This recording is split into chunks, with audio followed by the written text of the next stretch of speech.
Boa tarde, pessoal. Meu nome é Thiago, né? Eu vim aqui para falar um pouquinho da minha experiência com as artes, com arte computacional especificamente, né? Considerando que eu venho de um outro background, eu trabalho com design, com economia, e falar da relação desse projeto, especificamente da experiência com esse projeto, com relação às diferentes linhas aqui do programa de pós-graduação. Algumas pessoas já viram o projeto, já conhecem, vou tentar evidenciar alguns aspectos diferentes, principalmente a questão da transdisciplinaridade e da relação das diferentes linhas mesmo do programa. Para entender um pouquinho desse projeto, para entender um pouquinho melhor o projeto, entender o olhar que gerou o projeto, eu queria falar um pouquinho do meu percurso, né? Como o Daniel comentou, eu venho da área de design e sempre trabalhei com a questão da avaliação de usabilidade, com produção de conhecimento de uma maneira mais rígida, né? Com aplicação de técnicas de delineamentos quase experimentais, técnicas mais rígidas, né? De avaliação, e como a partir disso é possível conceber interfaces mais adequadas para os usuários e como a partir disso é possível conceber interfaces mais adequadas para os usuários, principalmente considerando esse contexto atual de tarefas interferentes, de contextos variados, de objetivos variados. Então, resumindo, na minha cabeça, né, as informações navegavam mais ou menos como daqui, cheio de fluxos, informações sobre modelos de psicologia cognitiva, o impacto disso no processo de design, na relação do método. Justamente por causa disso, eu comecei a sentir falta da dimensão poética, que também compõe a disciplina de design, né? Eu estava muito tendendo ao lado de design e justamente por causa disso eu tive interesse em buscar, né, tentar aprender, me aventurar nesse caminho novo, e estou aqui como aluno da professora Suzete, né, orientando dela, na linha de arte e tecnologia do colégio de vocês, aqui na Nova de vocês. O contexto da obra pretendida é o mesmo contexto que me interessa na área de design de interação, né? Um contexto que considera essas tarefas interferentes, essas relações sociais mais fragmentadas, mais diversificadas atualmente. Esse é o foco do meu trabalho. Eu não vou fazer aqui uma apresentação formal do trabalho, com objetivos, o método, tudo muito detalhado, eu vou só selecionar alguns aspectos que eu considero que são interessantes para a discussão de hoje. Tá? Dentro desse contexto, alguns conceitos foram importantes para a construção do trabalho. Também não é meu objetivo aqui, né, fazer um tratado sobre cada um deles e navegar muito por cada um deles. Mas para contextualizar o projeto, o que eu gostaria de fazer é trabalhar com o conceito de autopoiesis, né, uma obra que de alguma maneira pudesse ser autopoética, que a partir da coemergência desses agentes autopoéticos com o meio, né, eu simulasse um processo de vida, então, no caso de uma vida artificial. Dentro desse sistema, né, para conceber esse sistema, eu pretendo usar algoritmos genéticos, né, para conceber essas vidas artificiais, agentes computacionais, sistemas baseados em agentes. Tá? Então esse é o campo principal que gerou o sistema que é a obra. Tá? Além disso, eu faço algumas avaliações dentro dessa obra do campo da neuroestética, de como as pessoas, a partir da obra que é dinâmica e se autocompõe, né, podem selecionar momentos de captura no qual elas têm uma identidade estética, né, com a composição. Além disso, eu também estudo um pouquinho os diferentes níveis de interação da obra. Ela não tem só uma composição, uma versão a ser mostrada. Né? Ela funciona desde uma observação passiva até com diferentes níveis de interação. Faço uma discussão sobre o game art, ou a partir de qual momento, a partir de qual nível de interação ela pode ser considerada uma game art. Eu vou falar um pouquinho mais sobre os projetos e os conceitos que de fato inspiraram a obra, que é o que eu gostaria de mostrar aqui hoje. A inspiração inicial surgiu vendo o projeto do Pegada Ecológica, né, Estou com W3C na cabeça. Tudo bem. Misturei acessibilidade e usabilidade. Mas, na verdade, a relação da pegada ecológica com o projeto, com a preservação do ambiente, é a questão da sensibilização e da conscientização. A intenção é fazer com que a pessoa, ela, a partir de um pequeno questionário, algumas questões que ela responde, ela tivesse mapeada a quantidade de recursos que ela utiliza no planeta. E, a partir daí, em termos de feedback, é fornecido para ela o número de planetas necessários para que as pessoas, caso as pessoas do mundo inteiro se comportassem como ela, para mostrar que o comportamento não é sustentável e o planeta não dá conta desse tipo de comportamento.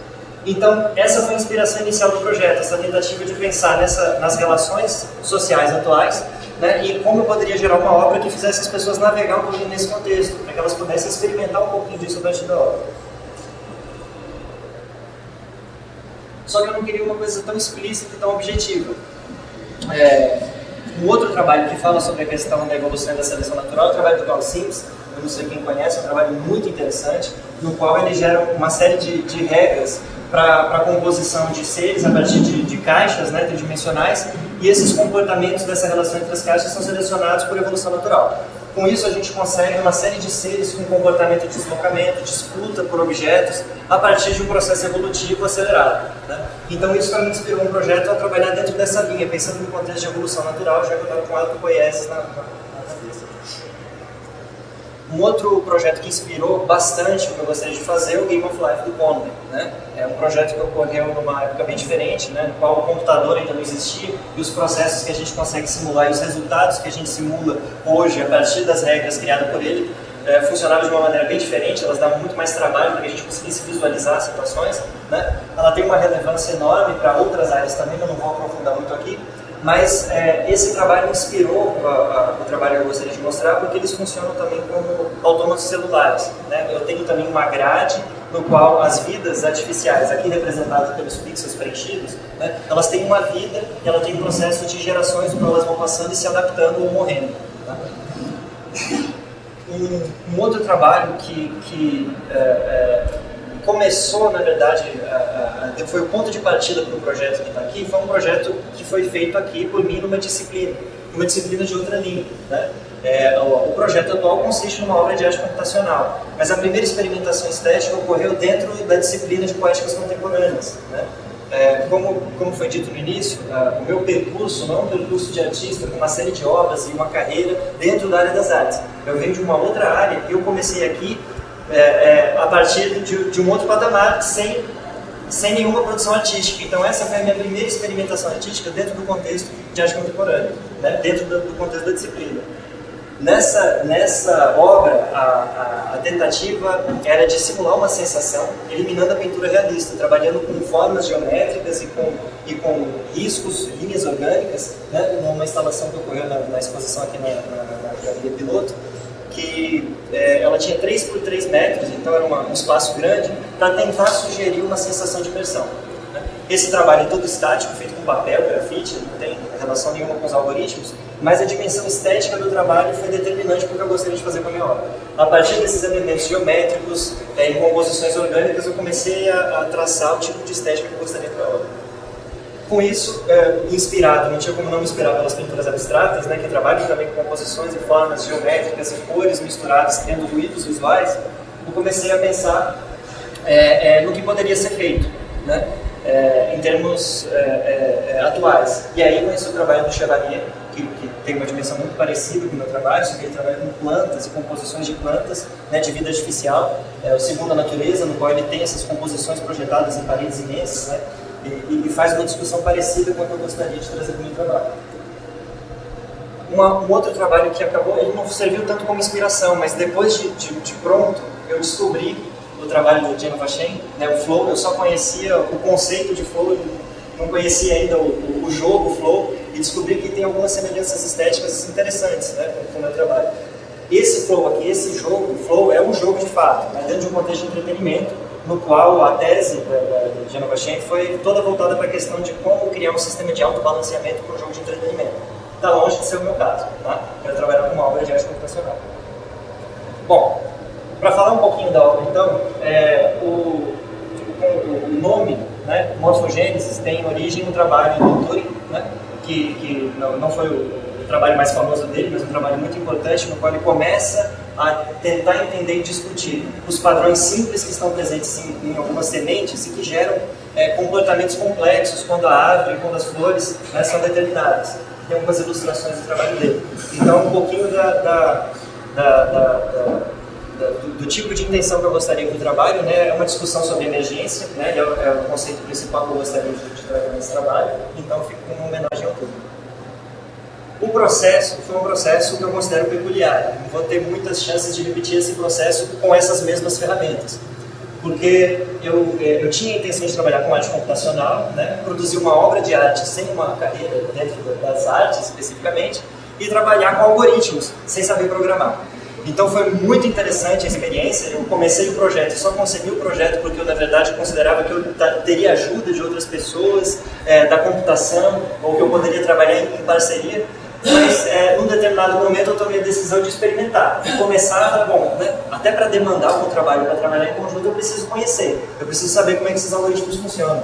E aí, por sugestão da professora Suzette, se não me engano, né, eu não conhecia nem o Processing ainda, comecei a me aventurar pelo Processing, fiquei apaixonado.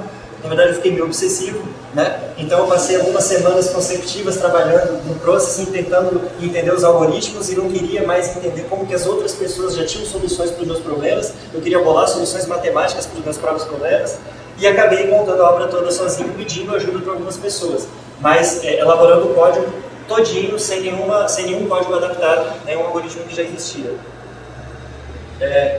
Eu entendo que esse é um processo interessante, né? Da mesma maneira que alguns artistas se permitem experimentar materiais novos e tentar conhecer características e propriedades diferentes desse material, eu fiz a mesma coisa, mas trabalhando com uma outra matéria-prima, que são os códigos, né? São os algoritmos. O ponto de partida mesmo aconteceu quando o Luca, meu filhinho, né, chorou e acordou com 3 meses de idade, às 3 da manhã ele me acordou, e aí eu não consegui mais dormir, comecei a pensar nas ideias, e sem ter o que fazer eu resolvi ver o Processing, e aí esse processo todo, né, foi encadeado. E toda vez que ele me acordava de madrugada, eu trabalhava bastante, às vezes até a hora do almoço, então é quase um coautor. A obra em si consiste, então, numa vida artificial, tá? Ela é composta por algoritmos genéticos. Eu entendo que ela consiste numa obra de arte computacional que tem uma estética própria voltada para a arte computacional. E tem alguns elementos também que têm relação com soundscapes, né, com paisagens sonoras, com arte cinética, mas o meu objetivo é trabalhar com uma obra de arte computacional que tem uma série de elementos sonoros, de animação e elementos gráficos. A metáfora utilizada e a poética que eu gostaria de expressar também tem relação com organismos vivos. Então, a metáfora que eu utilizei foi a de utilização de um microscópio, como se eu pudesse pegar uma imagem figurativa, uma obra de arte figurativa ou abstrata, e pudesse olhar as células dessas obras e dessas imagens. E as células dessas imagens não estariam relacionadas aos pigmentos ou ao material. Elas seriam fundamentos de linguagem visual, formas geométricas, cores, sons, né, unidades de som, que participariam de uma grande batalha celular, né, tentando eliminar um quadrado, tentando eliminar um triângulo, ou reproduzindo com outros quadrados e tentando gerar uma nova geração de quadrados, que num plano macro talvez, né, resultasse numa forma que tenha essas características. Então essa é a metáfora que foi utilizada para a morfogênese. Com relação à construção, cada ser é elaborado por uma linha. Aqui eu tenho um exemplo de uma linha, ela varia entre 5 e 15 pontos para cada ser, e essa linha é o corpo do indivíduo. Ele possui 3 formas geométricas, uma na cabeça, uma na cauda e uma intermediária, no que eu estou chamando meio que de dorso, né, que ajuda a dar uma certa identidade para esse ser. Tá? Essas formas variam, né, atualmente elas são atribuídas aleatoriamente para cada ser. E com essas características eu consigo gerar situações diferenciadas, modificando a escala, o tamanho, às vezes a rotação, eu não mudei a rotação ainda, mas variando a rotação, a espessura da linha, eu consigo ter uma certa identidade para esses seres. Eu consigo a sensação que eu gostaria, inicialmente, que é uma sensação de rabisco, né? Como se eu tivesse pego um papel e tivesse os rabiscos num universo microscópico, né? No qual eles vão brigar e tentar reproduzir e seguir a vida deles adiante. Tá? Apliquei cores, né? Inicialmente pensando num efeito quase que de canetinha, como se eu pudesse fazer isso tudo com canetinhas, né? Com base em água. E o efeito foi bem mais variado. Eu consegui mais identidade para cada um dos seres, né? Consegui variar um pouquinho mais os seres e consegui uma situação um pouquinho mais complexa com vídeos visuais, né? Com esses rabiscos. E o objetivo agora é dar vida para esses rabiscos. Como eles são seres vivos, eu também fiz a situação dos seres mortos, né? Esse aqui é o cadáver de um indivíduo, cabeça de quadrado, né? A gente não sabe as circunstâncias da morte, mas aqui a gente pode ver o corpo em tons de cinza, ele também fica sem movimento na obra a partir do momento que ele morre. O movimento, ele segue a lógica inspirada no trabalho do Conway, né? Eu tenho uma grade, né, que ela não funciona para cada pixel, na verdade eu uso posições quebradas dentro do pixel, ele resolve essa relação matematicamente. E o movimento do ser não é um movimento intencional claro, ele não decide, eu vou virar à direita, eu vou andar para aquela região. Ele tem um movimento que oscila, né, é um movimento probabilístico. Ele oscila entre os pixels que estão em volta, né, considerando que o ponto central da cabeça é o ponto branco, ele oscila entre esses pontos azuis que estão em volta dele. né? Eu jogo uma variável aleatoriamente entre -1 e 1, né, para cada eixo, e a partir desse resultado eu tenho um movimento. Só que isso acontece 30 vezes por segundo. Então ele tende a ficar se mexendo aos poucos e, eventualmente, pela lei dos grandes números da estatística, apesar de a longo prazo ele tender a ficar mais ou menos na mesma área, em determinados momentos ele começa a seguir para a direita ou para a esquerda. Essa é a lógica do movimento básico aplicado à obra. O movimento mais intencional ocorre quando esse ser se relaciona com outros seres e com outros elementos do ambiente. Mesmo assim, eu não utilizo um movimento intencional. O que eu faço é interferir na probabilidade de deslocamento definida como probabilidade básica. Então, por exemplo, quando ele encontra um outro ser que ele quer acasalar, os dois estão maduros o suficiente, ele entende que ele deve acasalar com aquele ser e quer se aproximar do ser, ele aumenta a probabilidade de se deslocar na direção daquele ser. Eu tenho uma série de variáveis, são cerca de 8 variáveis que eu utilizo para influenciar a probabilidade inicial. Então, em vez de gerar números entre -1 e 1, eu teria números entre, por exemplo, -5 e 1,5, né, fazendo com que, a longo prazo, ele tenda a ir para aquela direção. Todas essas variáveis ocorrem simultaneamente, né? Eu utilizei uma soma para fazer com que, quando o valor de uma delas é 0, ela não tem influência nenhuma no movimento, mas elas podem, inclusive, influenciar o movimento todas ao mesmo tempo. Tá? Todas podem ocorrer ao mesmo tempo, gerando uma resultante que vai determinar o comportamento do indivíduo, que ainda assim não é determinístico, né? Ele tem como base uma probabilidade. Essa lógica do movimento, essa lógica de probabilidade é aplicada a outras características dos seres, como tamanho, cor, a rotação e os sons. Tá? Eu vou mostrar depois para vocês. O movimento tem uma série de efeitos, né? Isso aqui seria um ser com cabeça de triângulo se deslocando do lado, o corpo dele se estica, né? Quando ele é gerado, eu registro as distâncias entre os pontos e eu uso as distâncias entre os pontos para gerar um efeito durante o deslocamento.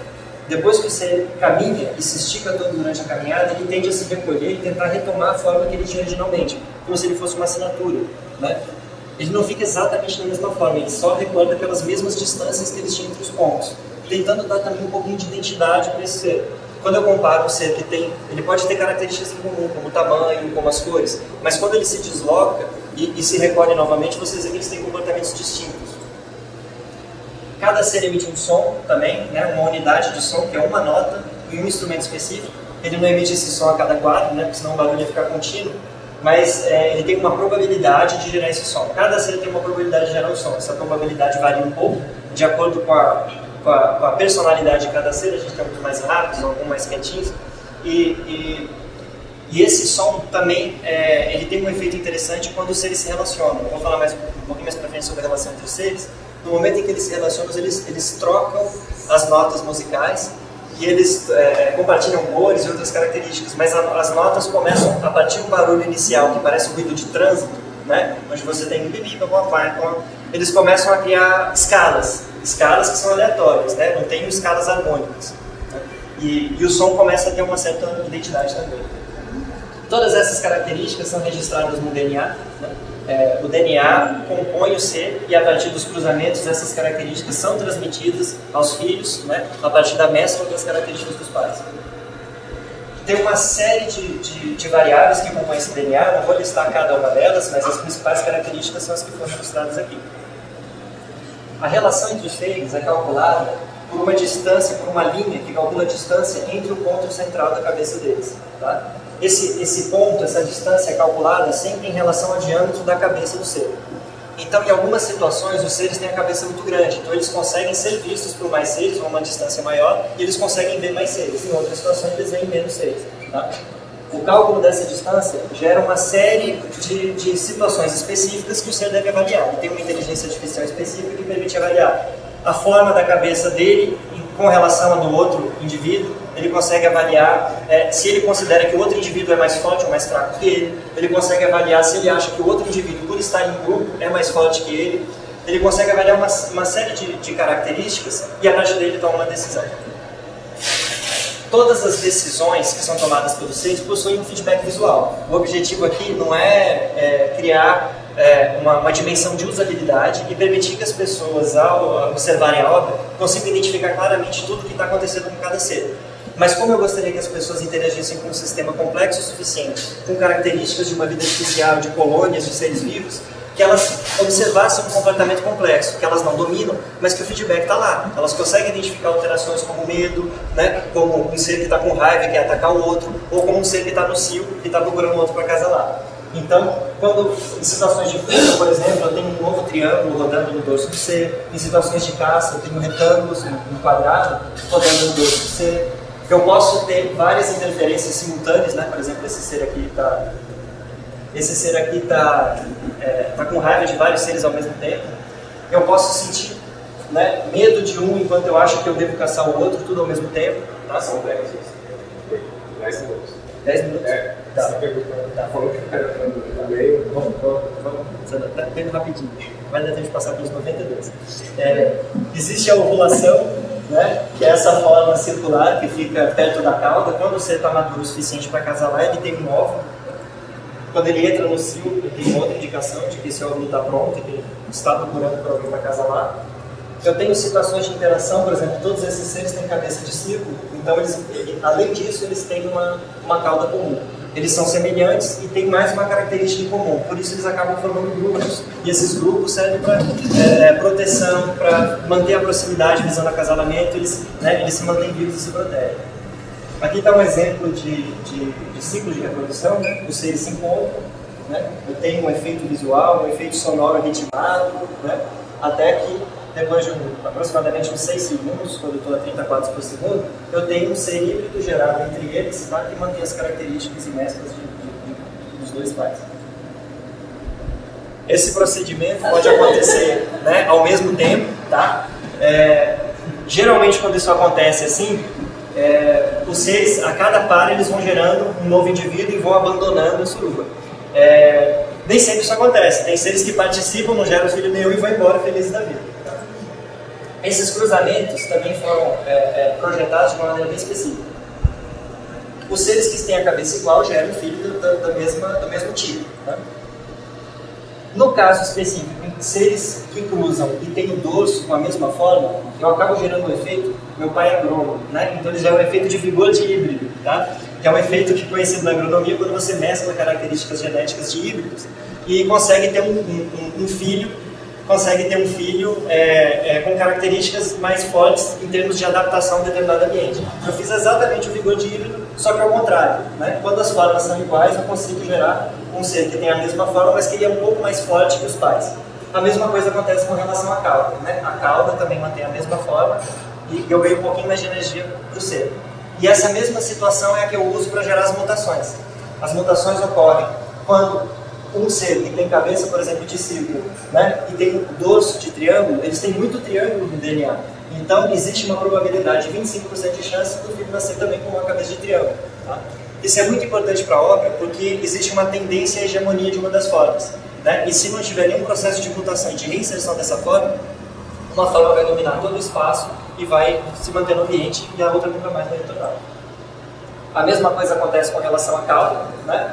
E uma situação específica ocorre quando todas as outras formas, né, são comuns, com exceção da cabeça. Isso faz com que o ser nasça com 100% de chance de ter aquela forma. É muito triângulo no DNA dos pais, então o filho nasce com um triângulo na cabeça. Tá? Aqui um exemplo, né, de cruzamento com mutação dos pais em cabeça de quadrado, eu gerei um filho triângulo, né? Os pais já tendem a se afastar, a começar a lidar com ele como se fosse um inimigo. Existem situações de briga, quando a briga ocorre eu tenho esses quadrados maiores, né, projetados nas cabeças, eles tendem a ficar mais eufóricos, a velocidade aumenta, eu tenho um som característico da briga também, que varia de cada ser, eles emitem um som durante a briga, eu tenho processos de alimentação, depois que os seres brigam, quando um deles morre, o corpo dos inimigos serve como um alimento, no qual eles podem sugar aquela energia e retomar a energia perdida, assim eles conseguem se manter ao longo do tempo. Existem situações de redes, né? Eu consigo, pela linha do corpo, eu consigo prender outros seres que vão se tornando membros do meu corpo, eu vou transformando esses seres, os sons, as cores, né? Vão ficando próximos às minhas características, e eu torno esse outro ser um membro do meu corpo. Então eu tenho algumas anomalias que são causadas, quase umas quimeras que são formadas por esses outros seres presos na minha rede, que tomam as minhas características. Eles podem escapar, eles podem atacar, né? Eles ainda são seres independentes, mas eles estão presos no corpo de um outro ser. Isso é feito pela semelhança entre o dorso e a cabeça do outro ser. Sendo assim, eu posso prender seres que são inimigos e posso criar uma situação mais instável, né? No qual eu tenho um ser que eu não posso acasalar, né? Se eu entrar em atrito com ele, um dos dois pode acabar morrendo, mas ao mesmo tempo eu subo a energia dos meus polos, gerando situações como looping, né? Seres semelhantes que se abraçam, não conseguem mais se soltar, trocam a energia somente entre si e morrem assim abraçados. Com relação ao fundo, né, eu tenho algumas versões de ambientes preparados para a obra. A versão que eu considero como principal e que roda automaticamente quando a gente lança a aplicação é essa aqui, no qual o fundo funciona como uma média das cores dos preenchimentos dos seres que estão vivos. Já que a intenção é uma batalha celular para determinar uma cor, uma forma, né, alguma referência no âmbito macro, a cor do fundo segue a tendência da cor do preenchimento dos seres. Tá? Isso cria geralmente cores terciárias, cores que geralmente tem uma saturação também baixa, porque com a presença de um ser morto ela toma uma tonalidade cinza, tá? E ela funciona como essa mescla.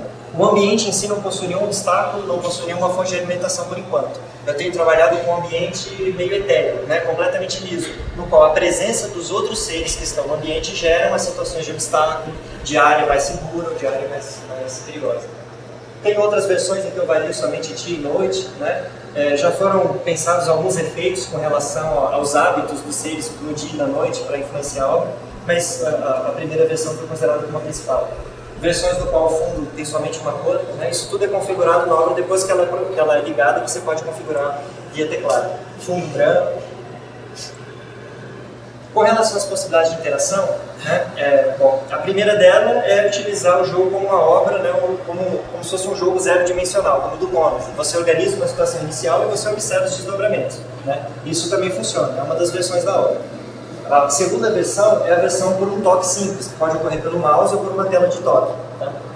Quando a gente toca o ambiente, os seres tendem a não gostar dessa interferência, então eles se afastam um pouco do local do toque. Quando você cutuca o ser, ele se incomoda bastante, então ele tende a se chacoalhar, tentar fugir do seu toque, e nisso a gente acaba interferindo um pouco no comportamento dos seres, na probabilidade de sobrevivência dele. Em situações de adaptações mais longas, a partir de 30 minutos que a aplicação está rodando, a gente tem colônias e grandes formações, com certo equilíbrio, que acabam sendo destruídas em alguns segundos quando a gente às vezes interfere e acaba deslocando o ser de lugar e ele ataca os outros e cria uma confusão. Tem situações diferentes também, né? Eu simulo situações de comida e alimentação atraindo os seres por toque, né? Como se você estivesse dando comida para os peixinhos. Tem outros níveis de interação. Eu consegui ligar um controle de PlayStation na obra e aí ela começa a se transformar numa lógica semelhante a um game art. Não game art como os mais tradicionais, do qual a gente tem um jogo existente e adapta esse jogo para uma situação específica para experimentar um contexto específico. Mas uma situação no qual o ambiente todo criado permite uma série de características semelhantes dos jogos, como a questão de um avatar, de um universo simbólico, né, o tempo delimitado e uma série de características relacionadas a jogos. Quando você liga o controle, quando a gente liga o controle, a gente consegue controlar um indivíduo só, que é atribuído aleatoriamente, e você pode navegar por esse espaço tentando sobreviver, tentando se matar, ver o que acontece, as questões existenciais do que cada um vai fazer quando controla um ser também ficam para o espectador. Consigo ligar mais de um controle, eu já consegui ligar 2 controles, aí eu posso fazer com que 2 pessoas interajam, né, mediadas pela obra. Quem sabe em algum momento eu consigo conectar essa obra à internet, fazer com que várias pessoas consigam se relacionar mediado pela obra e ver como que esses padrões de interação ocorrem, como as pessoas agem com relação à obra. Tem uma série de outras variáveis programadas com sistemas de feedback visual para tentar entender e quantificar essas variáveis. Né? O teclado é todo mapeado para que a gente possa, enquanto artista, gerar uma situação específica que vai ser expressa no momento selecionado. Enquanto pesquisador, que a gente consiga controlar, né, a situação para, por exemplo, permitir que seja feita uma avaliação, uma pesquisa mesmo empírica, no qual a gente avalia quais são as situações em que as pessoas mais se identificam com a obra, para que a gente consiga produzir conhecimento sobre as variáveis, né, o impacto de uma variável naquele ecossistema que foi colocado. Eu não consegui abandonar completamente essa veia aqui ainda, todo o caminho, mas eu não consegui abandonar. Então, consegui gerar uma saída de fluxo de dados, no qual eu consigo ver, por exemplo, fazer análises estatísticas descritivas, né, daquelas vidas programadas, ou até análises inferenciais, não sei. Tudo isso está em aberto ainda. Aqui tem algumas composições que foram geradas pela obra, só para finalizar. Né? as composições são bem distintas, os resultados variam bastante, a gente consegue situações bem diferentes. Eu coletei algumas para trazer aqui, a obra funciona mesmo né, com os códigos rodando. Assim que acabar, eu vou mostrar ela rodando um tempinho, só para vocês verem qual é o efeito. O fundo, né, varia, a gente tem situações completamente diferentes, as composições são orgânicas. Eu não vou detalhar muito aqui, mas a gente tem resultados bem diferentes. Nas situações iniciais da obra, a dinâmica é muito maior, porque tem uma instabilidade colocada. Os espaços não estão organizados, né, de acordo com a lógica dos seres. Então a gente tem uma situação de conflito muito maior. Independente do número de indivíduos, né, quando eu jogo, por exemplo, uma resolução normal, como a que a gente está usando aqui, eu jogo 30 indivíduos, 50 ou 100 indivíduos, eles tendem a se reduzir até perto de 10. E eles têm um espaço suficiente para começar a se reorganizar. E a partir deles geram 200, 250 indivíduos. Né? Então esse processo inicial é bem conturbado. Quando eu rodar a obra aqui, a gente vai ver mais ou menos isso. Tá? Aqueles espaços mais organizados precisam de tempo para se formar. Eles não ocorrem assim imediatamente. Alguns comportamentos emergentes já foram verificados na obra, né? O que eu acho particularmente mais interessante é esse tipo de adaptação que a gente tem aqui. Uma das formas geométricas, né, ela acaba gerando uma comunidade muito grande de indivíduos que, por não terem comida suficiente, tem uma média de vida baixa. Então a opacidade deles aqui é diferente, né? Eles são um pouquinho mais translúcidos. Enquanto o outro indivíduo, pela presença dessa adaptação, o outro indivíduo tem comida em abundância. Então ele tende a ficar um ser como se fosse um pastor, né? Ou um tubarão navegando pelo cardume, no qual ele consegue matar um outro ser, se alimenta, fica mais forte. Depois ele vem na outra beiradinha, mata mais um, fica mais forte. Né? E a gente tem um comportamento de adaptação completamente distinto que emerge do confronto entre um ser e outro, sendo que eles são compostos pelas mesmas regras, não tem nenhuma diferença de comportamento entre os tipos de seres, eles são todos absolutamente iguais nesse sentido. Tá? Outra situação dessa, né, de cardume, a gente tem aqui um predador, entre aspas, maior e a colônia sendo formada. Tá? As colônias geralmente são formadas por grupos como aqueles que foram mostrados. Né? A gente tem um grupo grande aqui de seres que trocaram uma cor específica, então eles têm uma certa identidade, e eles trocam sons também, compondo aqueles sons em escala. Aqui eu tenho duas situações de grupos, mas distintas. Aqui eu tenho uma situação de rede, no qual triângulos com dorsos de triângulo prendem os seus semelhantes e vão sugando energia, criando uma situação de hierarquia na adaptação e de submissão da outra forma. Aqui eu tenho uma situação de colaboração, no qual os seres se aproximam dos outros, né, e tomam as decisões individualmente. Aqui também seria uma rede de submissão, mas alguns dos seres, né, eles têm o dorso de outra forma, então eles tentam aprisionar o inimigo e a rede fica muito mais estável, muito mais aberta. E muitas vezes o ser que foi capturado consegue matar o dono da rede, mas isso o inverso ocorre, né? O ser que domina acaba matando o ser submisso. Situações de colônias, são colônias gêmeas, os seres podem acasalar entre si, mas eles não compõem o mesmo grupo, então, em termos de som, em termos de cores, né, os grupos são bem distintos, as decisões são tomadas nesse grupo e nesse grupo, de maneira coletiva, mas entre eles podem acasalar. Essa aqui é uma foto, né, dessa obra na exposição, no Onze Arte. A gente usou a tela de toque para que as pessoas pudessem começar a interagir. Como o tempo está curto, eu não vou mostrar o videozinho da interação, eu prefiro mostrar a obra funcionando, que é um pouco mais interessante. Só para finalizar aqui o argumento, eu acho que assim, essa obra não teve como não levar o meu viés, né? De designer, de tentar estabelecer um método a priori, de planejar o resultado. Ao mesmo tempo ela tem características de processo artístico, no qual me dê a liberdade de tentar algo completamente novo, uma estética que eu ainda não conhecia, e permitir que as experimentações ao longo do processo me guiassem, me permitindo expressar a poética que eu gostaria de expressar. Além disso, esse processo passou por várias outras áreas, né? Aqui dentro do programa, né? Ela começou, a origem na verdade foi uma disciplina de poéticas contemporâneas, estava na outra linha e foi ela que me permitiu a primeira intenção estética do que eu gostaria para a obra. Além disso, né, para conseguir elaborar esse código, eu tive que muitas experimentações, obviamente, da ciência da computação, tentando entender, por exemplo, eu nem sabia que existia o que é uma tangente inversa e como é que eu uso uma tangente inversa para calcular uma diagonal, para chegar num local específico. Então, eu experimentei muito nesse âmbito e no âmbito da matemática também. E algumas vezes eu tentei montar uma equação de relação entre números que me permitisse evitar uma série de condicionais para o código que não precisaria. como eu não tenho também uma bagagem muito grande nessa área de matemática, então, em vez de simplesmente estudar e buscar outras soluções, eu tentei resolver esses problemas, né, no rascunho, no papel, quase que num processo artístico, matemático, tentando gerar uma relação entre os números que esteticamente representasse o que eu queria. Então eu entendo que esse trabalho tem algumas características transdisciplinares. Eu entendo que ele navega, para que ele fosse criado, eu precisava fazer isso ao mesmo tempo. Eu não tenho como separar o momento em que eu pensei como artista, o momento em que eu pensei como designer, o momento em que eu naveguei na matemática, na ciência da computação, ou mesmo na psicologia, né? Quando eu penso em tipos de estudos ou de informações que eu gostaria de obter a partir da obra, eu tive que usar isso no próprio código, para que eu pudesse extrair essas informações. Eu não fiz o código a priori, a obra, e depois penso em situações para avaliar. Isso tudo foi feito em conjunto, ao mesmo tempo, nas mesmas madrugadas, né? Quando meu filho me acordava. Então, é mais ou menos essa, eu acho que é a experiência que eu gostaria de relatar desse trabalho, dessa obra aqui para o grupo. Bom, eu vou falar das possibilidades de continuidade enquanto o código roda, só para dar tempo para vocês verem alguma. Essa é a situação inicial, tá? Então, ela é bem dinâmica, eles vão discutir bastante até eles começarem a se entender e se organizar.